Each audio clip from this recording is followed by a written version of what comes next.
knows who's talking to them. Good morning, everyone. As I think Brad was saying, it's early. It's an early start for folks out west, so certainly appreciate you guys chiming in and taking the time out of your morning and start the week off with talking about large service areas. So I'm going to share the screen and make sure this works here.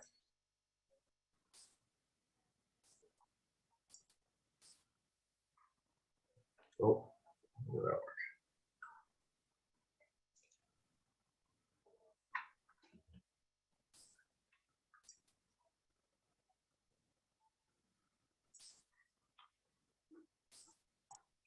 And I'll just do a quick check here. Is everybody seeing the full screen of the presentation? Yep. Excellent. All right. All right. So as Brad mentioned, presentation today is on large service areas for fish habitat banks in Canada. Presentation was given at the National Stream Restoration Conference in Nashville about a month ago. And some of the questions afterwards were really good, really thought-provoking questions. And so as Brad mentioned, we rejigged the title just to try and, I guess, address some of those questions up front and guide the conversation, because the presentation's in work we're doing up in Canada. And so we wanted to know, are there lessons for the US? Is there a way to apply this work in the US related to large service areas? And so slight update on the title. So just to walk you through here, we're going to do a really brief intro on habitat banking, because I understand it's a fairly well-known, it's fairly well known in the US. I'm going to explain what I mean by linear infrastructure and the kind of work that we do, at least that I'm working on. And then the projects and the opportunity is brought to us by our friends at Canadian National Railway. And I'll refer to them as CN moving forward. They have projects, and that's where the opportunity is coming from. We've had some challenges, and so we're going to get into those. As with all challenges, they provide opportunity, and so we've got some solutions that we're working on, and we'll go through there. And that's where the lessons might come from. So getting into it, so habitat banking, as I mentioned, in the US, it's a well-established concept, as I understand, and it's largely driven or is driven by the Clean Water Act. And in Canada, it's actually relatively new, and its driver is the Federal Fisheries Act. Now, the Federal Fisheries Act is Canadian legislation. It's federal legislation, and it's administered by Fisheries and Oceans Canada. And their acronym is DFO, and I mentioned this during the presentation, is they used to be called the Department of Fisheries and Oceans, and they recently changed their name to Fisheries and Oceans Canada, but FOC does not make the best acronym, and so they stayed with DFO, partly because of the jokes and partly because of the fact that DFO was well recognized. So they are still referred to as DFO.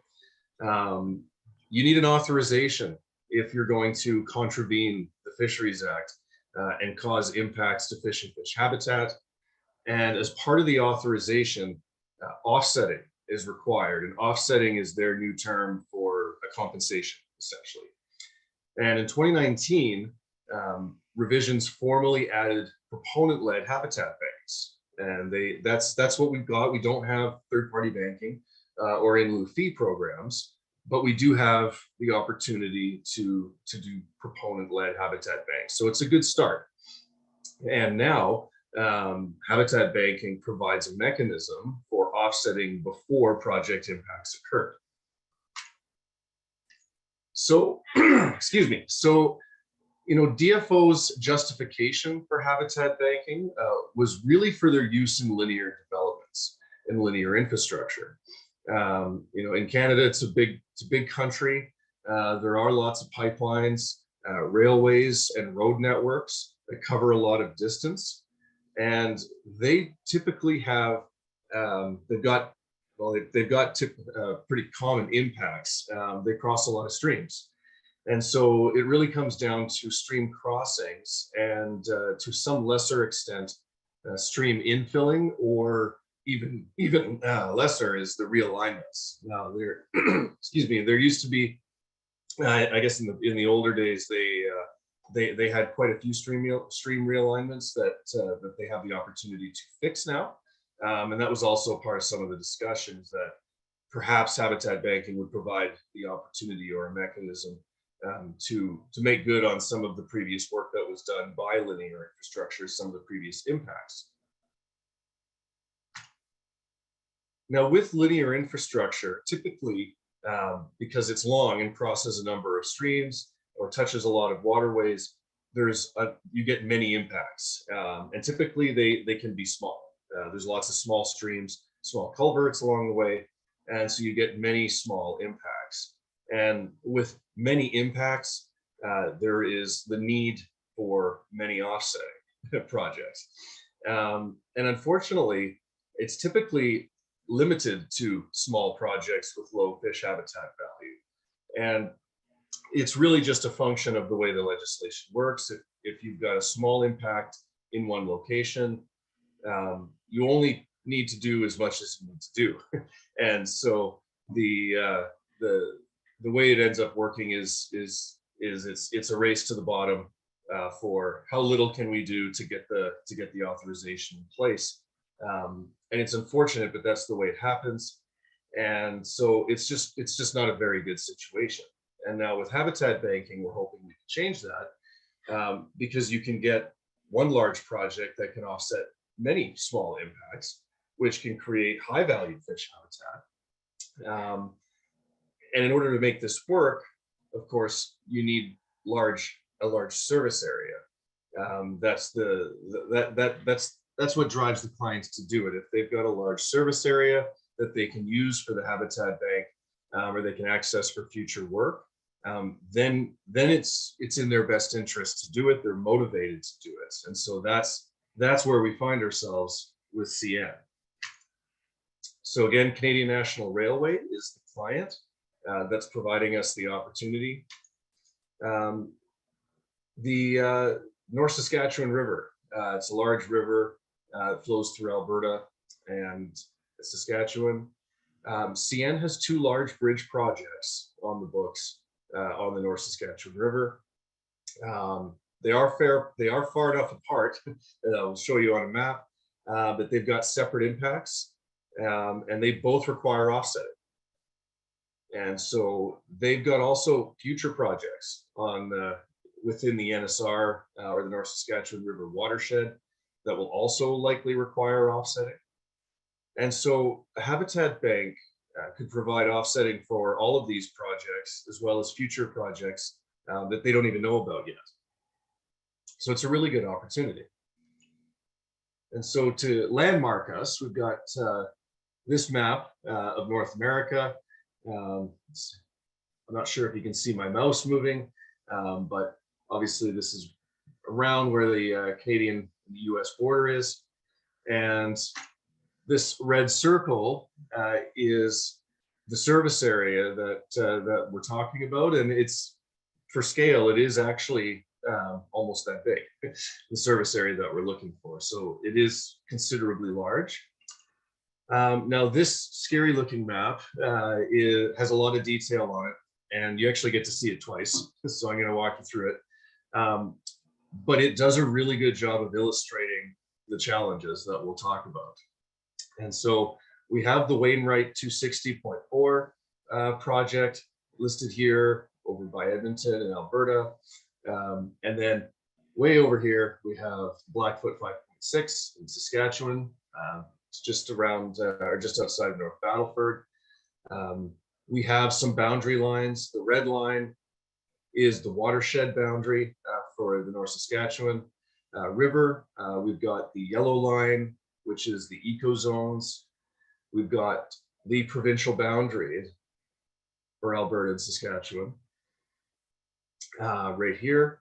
And these black lines that look like railway tracks, you guessed it, they are railway tracks. And the orange polygons here are First Nations and reserves and Indigenous community land. So there's a lot going on the map. I just wanted to get us oriented so that when we come back to it later, we don't have to go through all of the introduction to it, and we can get to where all the challenges come in. So the North Saskatchewan River is actually quite unique. There are no dams within the service area that we're looking for. It's a very long stretch, and there is no issue with connectivity for fish. Lake sturgeon is one of the fish species that's in the river, and they actually will use the entire range of this service area, which is also pretty unique. And they are also a priority, which motivates both the proponent and the regulator to do good work and to do restoration for the species. And so it's just a quick list.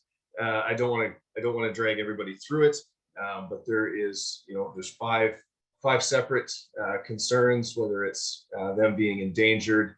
They're listed under the Species at Risk Act, SARA Schedule 1. They're threatened in Alberta, and even at the bottom, you cannot fish them. They're prohibited in Saskatchewan.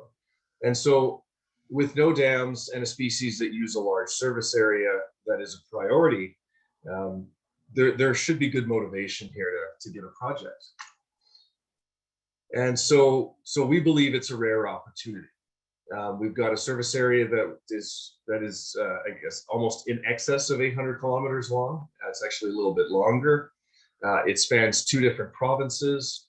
It will provide for 2 large bridge projects, future projects within the service area. There are large economies of scale and permitting efficiencies through the habitat bank, instead of going with separate projects for all of these future, I guess, CN projects. And so one of the things that we're talking about with DFO is also the opportunity for future projects as deposits to the bank. And so we have an initial project in mind, and because it's such a large service area, we know there's going to be other opportunities to do more conservation work. And so we're working with DFO to provide a mechanism so that those projects in the future can simply add back into the bank. As I mentioned, of course, with a service area of this size, there are some challenges. And so with 2 provinces, each province has their own idea of what fisheries management objectives should be. And unfortunately, they actually don't always align. Try as they might, they do have different priorities in the provinces. And so that becomes a challenge when trying to work across provinces with a single goal in mind. If you remember from the map, and we'll come back to it, all those orange polygons, there are many First Nations and Indigenous communities across the territory and within this communities, or within the service area that's being proposed. They also have their own fisheries management objectives. They also have their own impacts. There are different, sometimes different impacts to their own land and to their territory that they would like to see prioritized. And so we need to work with them and in some cases manage expectations and look for what might be common with those impacts and something that will work for everybody. And that can be very challenging. And on top of First Nations communities, there's also a number of landowners potentially and stakeholders. And they have also their own land and water management objectives that to the best of our ability need to align. The location and the design of the conservation project also poses challenges. And we've touched on some of these. They need to meet fisheries management objectives. They need to align with First Nations and Indigenous communities. And as much as possible, they need to receive consent from landowners and stakeholders. And across a large service area that is and is proving to be challenging. So the distance between the conservation project and future impacts that will require offsetting is also showing to be quite a challenge. You are improving fish habitat in one location, and in some cases you are impacting offsetting a long ways away from that conservation project. And so you get improvements to fish habitat in one location, impacts to another. And that can be difficult to communicate the value of that and why the bank should offer offsetting and acceptance of these projects. And so going back to the map, some of these challenges, of course, we talked about distance. So if you have a project way over here in Alberta, and you are going to do a conservation project way over here in Saskatchewan, 800 kilometers away, we can understand how folks and communities and landowners over in Edmonton might have a difficulty accepting that the conservation project 800 kilometers away makes good on the impact that occurred within their city, and vice versa. It's the same with Indigenous communities located potentially 800 kilometers away. They have to approve projects that are going to potentially resolve fish habitat concerns in one location, but it may not directly benefit them. And so trying to get to an understanding where because lake sturgeon use an 800 kilometer territory, there are benefits to everyone, but the location and the distance between the projects is usually, or is what we're finding is optically, it's the most difficult thing to understand. But there are some solutions that we're looking at. And I believe these are familiar to the work that you guys do in the US, but distance-based ratios, the number of offsetting credits can be based on the distance from the conservation project. And so what this translates to is that the cost or the number of credits, the cost to the client will increase for impacts further away from the conservation project. And so this is one of the things that is actually DFO is quite interested in, because it does provide an opportunity to do work in one area, and even if the impacts are further away, they are getting, I guess, a scaled response to that impact, and we are getting some traction here. The other option, just because the habitat is actually quite similar near both of these bridge projects, even though they're 800 kilometers away, is the opportunity to do 2 conservation projects or more within the service area. And obviously, the single project has the best return on investment and economies of scale. But if we're looking for acceptance from landowners and First Nations communities, then this provides an opportunity to do maybe 2 similar restoration projects or conservation projects near each other, and it will obviously reduce the distance between the impacts and the offsetting. So in summary, and some of the lessons, hopefully, and some of the commonalities that we have, for large service areas on habitat banks, the things to look for is really the key is a long or a large uninterrupted habitat. And really what this comes down to is fish passage and connectivity.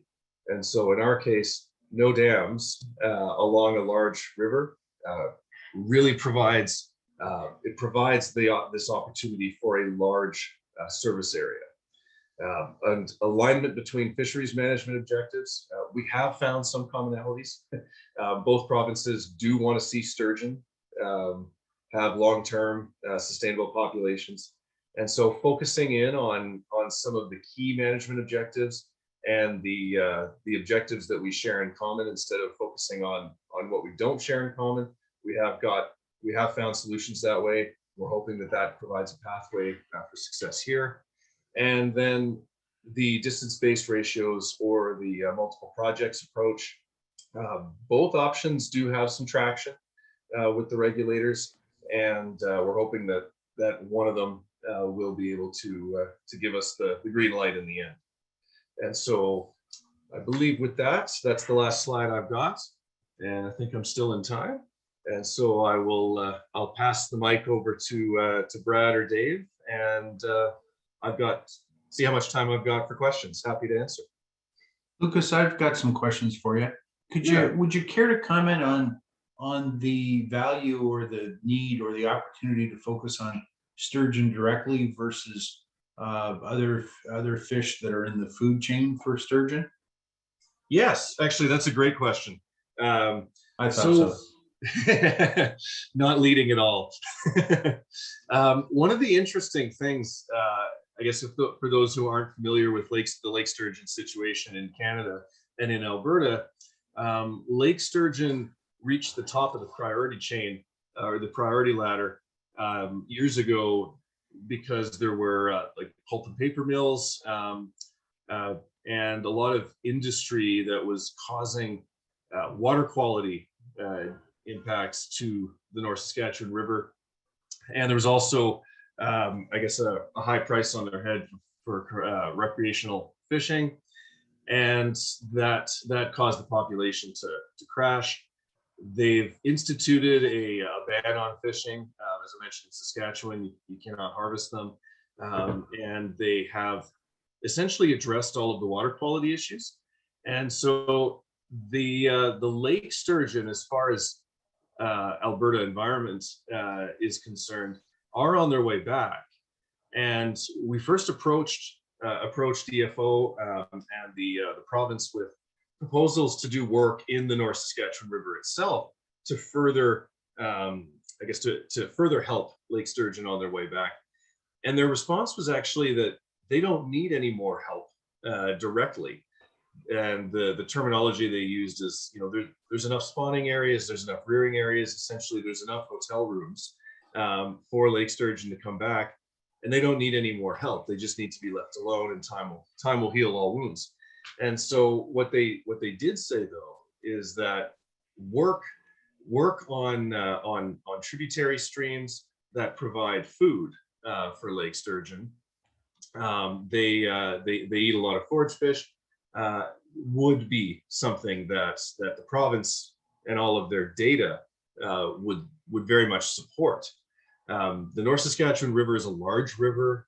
It is controlled further upstream outside of this service area, and it has there's a lot of power in the river, and so it is very difficult to do projects in the North Saskatchewan with long-term sustainability. It's likely that the habitat conditions will change and your project will change. The North Saskatchewan River is navigable as well, and so they don't want anything in the river that might cause a problem for navigation. And so anyway, it was an interesting conversation, and so we shifted our project from lake sturgeon to suckers. And so we're trying to pitch the idea that a project that's good for sucker species is worthy of a habitat bank and a service area of 800 kilometers.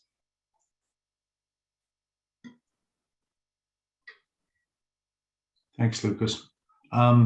Yeah, and for those of you, I mean, part of why those of us who are working on the project were concerned is that, the river is a huge river with a lot of ice.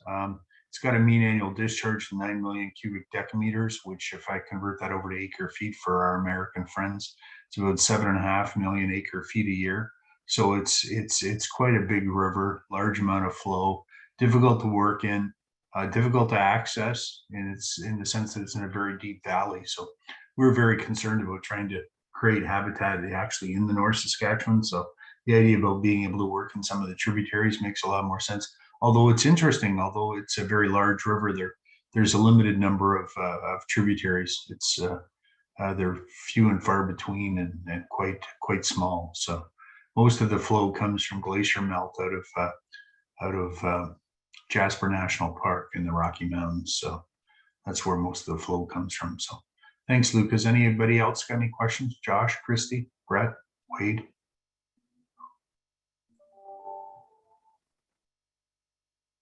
Thank you, Lucas. Yeah, thanks everyone. I guess if there are any other questions or as usual, folks will come up with questions as soon as the call hangs up. But if that does happen, then I believe my email's in the email chain on the invite and everything. I'd love to hear from you. If I haven't met you before, please introduce yourself. I welcome the opportunity to meet you, and happy to talk about the project or anything else you guys are working on. The National Stream Restoration Conference was very eye-opening. There's a lot of great work being done, and so I look forward to connecting with everybody. Wade, you unmuted. Did you have a question? No, I was just going to say thank you. Okay. I do have a little question. So Canada doesn't have the Clean Water Act. Do they have an MPDS type permitting program, or maybe that's for a question for a different thing? I'll take that as the guy who's working across the border. So no, there's no national NPDS permit. There are provincial regulations on wastewater and basically if you're releasing effluent, there are regulations, but they're provincially based. And as Lucas said, the big problem in the North